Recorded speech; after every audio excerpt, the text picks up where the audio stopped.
오늘은 야고보서 1장 1절에서 11절 시련으로 검증되는 신앙입니다. 크리스천의 삶은 자기 자신과의 끊임없는 싸움입니다. 아니, 자기 자신 안에 있는 자기 중심적인 악마와의 끊임없는 영적 전쟁입니다. 이 악마는 늘 모든 것을 내 중심적으로 생각하고 판단하게 합니다. 그런데 그 생각을 따라가다 보면 어느 순간 내 인생은 나도 모르는 사이에 나락 앞에 서 있게 됩니다. 이런 내 중심적인 생각을 버리고 오직 예수님의 이타주의만을 인생 가치관으로 삼고 따르려는 자에게 가장 필요한 것은 인내입니다.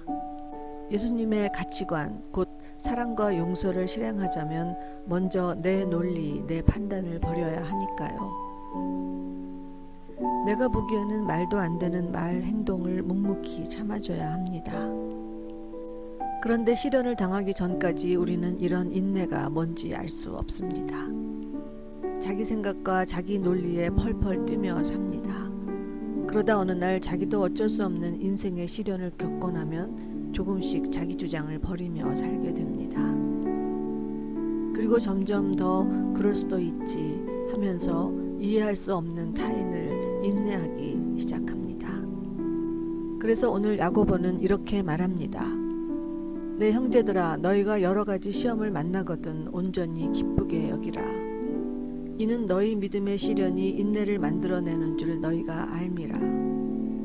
인내를 온전히 이루라. 이는 너희로 온전하고 구비하여 조금도 부족함이 없게 하려 함이라.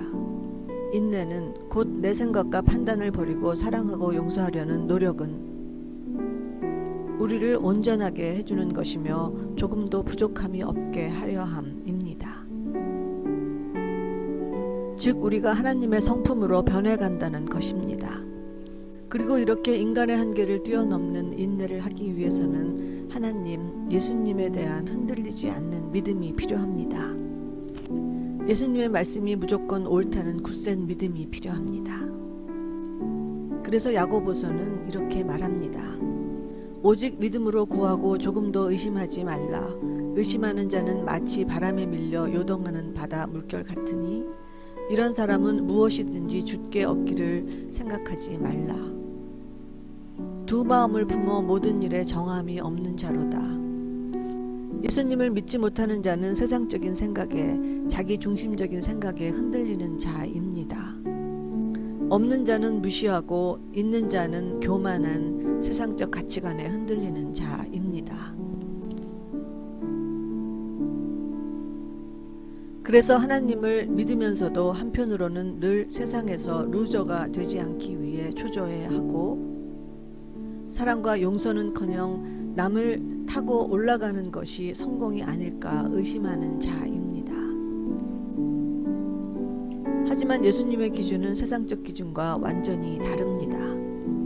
세상에서는 가난한 자를 낮은 자라 멸시하지만 예수님은 그 영혼이 사랑으로 숨쉬고 살아있는가, 그것을 이루기 위해 인내하는가를 봅니다. 세상에서는 부와 명예가 있는 자를 성공한 자라 하지만 예수님은 그 마음이 교만한가, 겸손한가를 봅니다. 그래서 야고보서는 다음과 같이 말합니다. 낮은 형제는 자기의 높음을 자랑하고 부한 형제는 자기의 낮아짐을 자랑할지니 이는 풀의 꽃과 같이 지나감이라. 해가 돋고 뜨거운 바람이 불어 풀을 말리우면 꽃이 떨어져 그 모양의 아름다움이 없어지나니 부한 자도 그 행하는 일에 이와 같이 쇠잔하리라. 여기서 자랑하라는 것은 영광으로 생각하라는 뜻입니다. 즉 세상에서 낮은 자로 경멸받더라도 자신의 영혼이 사랑으로 가득 찬 그런 숭고한 영혼이라면 그것을 영광으로 여기라는 것입니다.